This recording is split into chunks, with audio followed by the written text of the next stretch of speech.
మహిళలు అన్ని రంగాల్లో రాణించేలా ప్రభుత్వాలు కృషి చేయాలని ఐద్వా రాష్ట్ర ప్రధాన కార్యదర్శి మల్లు లక్ష్మి కోరారు.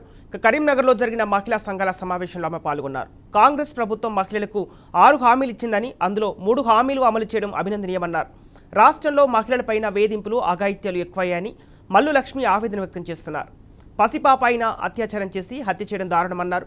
మహిళా కానిస్టేబుల్ను ఎస్ఐ లైంగికంగా వేధించడం సిగ్గుమాలిన చర్య అని ఆమె విమర్శించారు. 26, 27, 29 4 రోజుల పాటు క్లాసులు నిర్వహిస్తూ ఉన్నాం.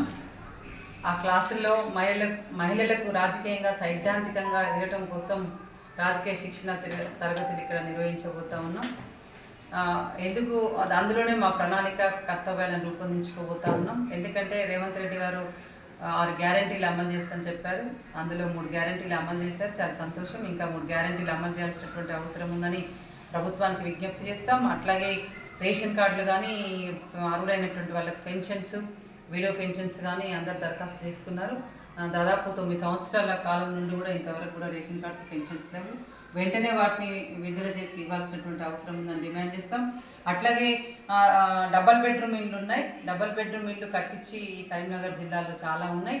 అవన్నీ వెంటనే అర్హులైన వాళ్ళందరికీ ఇవ్వాలని కూడా ఒక కర్తవ్యాన్ని తీసుకోబోతా ఉన్నాం. అట్లాగే కేంద్రంలో అవలంబిస్తున్నటువంటి విధానాలకు వ్యతిరేకంగా మహిళలపైన దాడులు, హత్యలు, అత్యాచారాలు జరుగుతున్నటువంటి నేపథ్యంలో కూడా మహిళల పట్ల చాలా తక్కువ భావనతో మాట్లాడుతున్నటువంటి పరిస్థితులు కొనసాగుతూ ఉన్నాయి.